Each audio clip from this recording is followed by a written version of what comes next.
actress is in stable condition after an alleged DUI car crash into a Los Angeles residence. As a result, the owner of the house lost her home in the fiery crash. Her friends have set up a GoFundMe page for her. NTD's Eileen Ang reports. Police are investigating actress Anne Heche for a DUI hit-and-run after crashing her vehicle into a Mar Vista home on Friday. According to media reports, Heche was hospitalized with burn injuries after her car caught fire following the accident. Further details on her condition and prognosis were not available.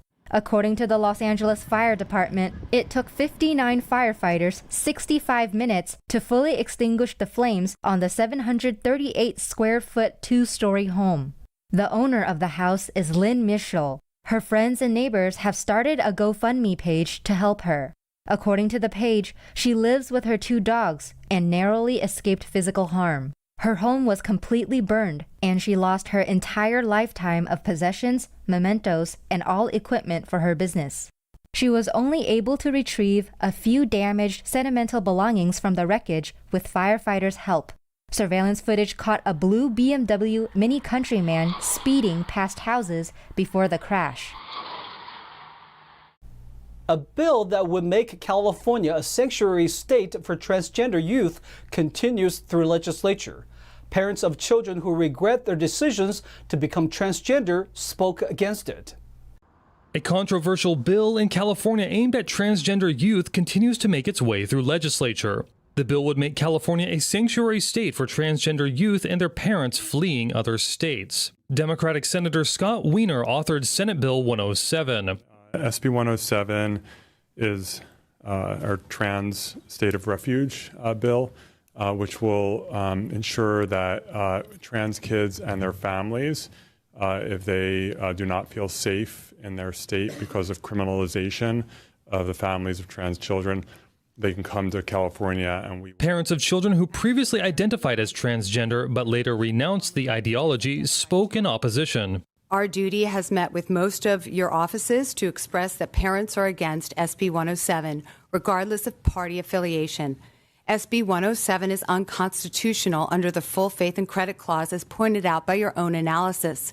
It violates parental rights under the Constitution.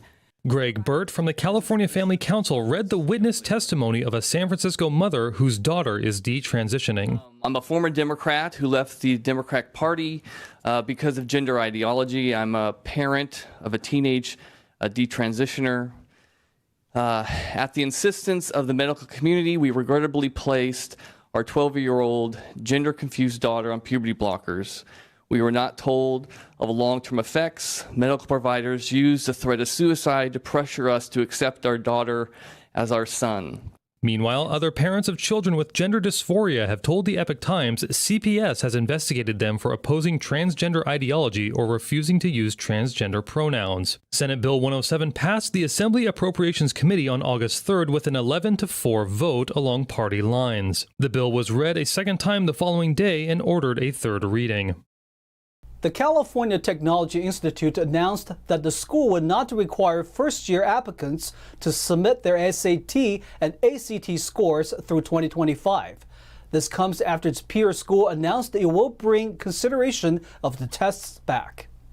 California Technology Institute, or CALTECH, announced last month that the school will not consider SAT or ACT examination scores in their admissions evaluation process through 2025. In June 2020, CALTECH enacted a 2-year moratorium on both the requirements in response to COVID lockdowns. School officials said the decision to extend the moratorium was supported by internal analysis.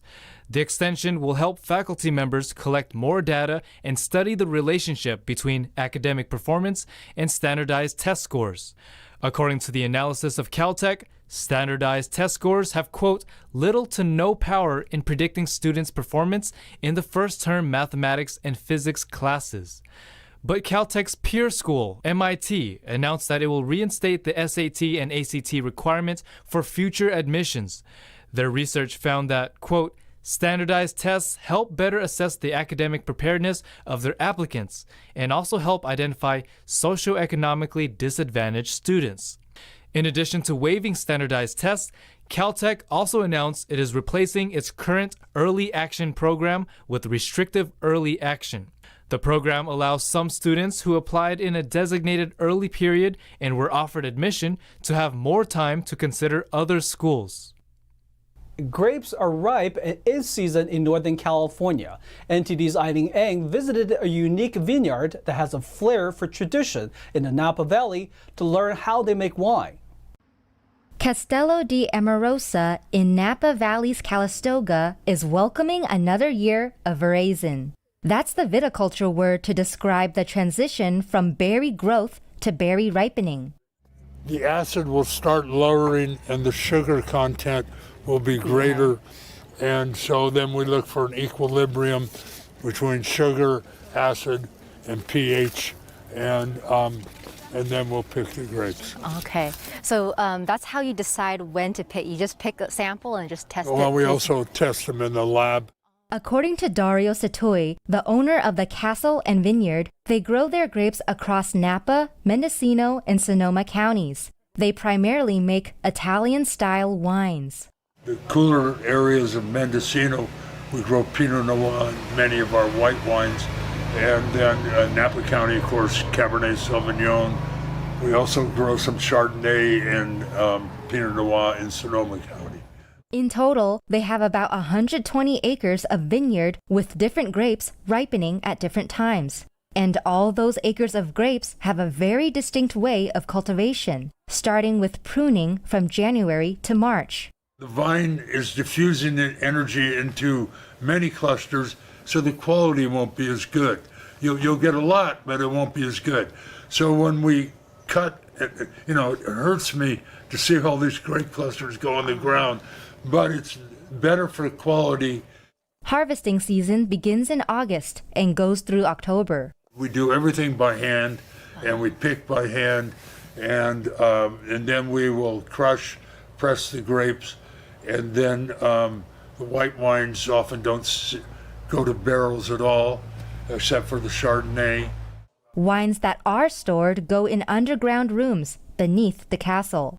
Chardonnay is fermented in French oak barrels. Satui says each barrel costs about $900 to $1,000. They're used only twice to make vintage wines, and then they sell them for planters. So it's a very expensive way to make wine. We could buy American oak barrels for half to 60% of the cost, but American oak barrels are too aggressive, too tannic, where the French oak barrels have more spice and give them greater elegance to the wine, so we prefer to use those. Red wines are aged anywhere from 6 months to 2 years. They try to bottle age them for at least a year. For reserve wines, they age for at least 3 years before they start selling them. Dario created this winery. It's a family-owned winery. He's the owner. He wanted to create wines that people could take home and enjoy with their friends and family. And he wanted to make food-friendly, approachable wines. And so that's what we do here, is we make those kinds of wines, those Italian-style wines, and we want you to enjoy it around the table with your family and your friends. About 90 of the 107 castle rooms are dedicated to winemaking. The castle offers tours for wine tasting. With their years of experience, they know the land like the back of their hand. The castle vineyard also sells grape juice. Except for a little bit of sulfur, there are no other additives. Wine tasting tours are available with online reservations. Eileen Eng, NTD News, Calistoga, California. Crowds could be seen on a Bay Area beach on Saturday cheering on their favorite canines in the annual World Dog Surfing Championship. In all 3 weight classes, the competition was rough. But regardless of the outcome, everyone was in for plenty of treats throughout the day. Hundreds of dog fans and dozens of dogs gathered on Pacifica State Beach in Pacifica, California on Saturday for the World Dog Surfing Championships. Dogs competed in categories according to size in small, medium, and large to very large groups. The canines also competed in tandem dogs as well as tandem human dogs with their owners on board. Jeffrey Nyber drove up from San Diego with his 7.5-year-old lab Charlie, who started surfing at age 2. Charlie won second place in the large to very large dog group. Boy, you know, Charlie, I can't even explain his passion for it and how much he enjoys it. He has such a good time, even when we're not surfing competitively. If we just go to the beach and we're hanging out and he takes the surfboard to the water and he'll bark on the waves, and people just love it. And we just like to keep it positive, have a good time, make people happy, and we just really have a great time. James Wall brought his dog Faith, a 10-year-old rescue dog, up for the competition and took first place in the large to very large dog category. Oh, it's an awesome bonding experience. She was found in the parking garage, so she was scared of a lot of stuff as a puppy. And we just started going to the beach. She jumped on one of the surfboards, and I was like, yeah, let's give it a try. Let's see what happens. And she hasn't looked back since. Dogs are judged on multiple factors, including the length of the ride, technique, confidence, and size or strength of the wave. The small dog group includes dogs from 1 to 20 pounds, the medium group includes 21 to 40 pounds, and the large to very large dog group includes furry friends 41 pounds and higher. Yeah, these dogs have regularly, been in the competition and near the top, so they've been doing it a long time. So we planned on winning some, and we did. I think it was amazing to see so many dogs come together and just surf. This is the first time I've seen dogs surf, so it was really good. And I hope my dog would be inspired by that. Each year, people can sponsor a canine contestant or team, and a portion of those proceeds go to dog, surfing, and environmental-related charities. Jason Blair, NTD News, California.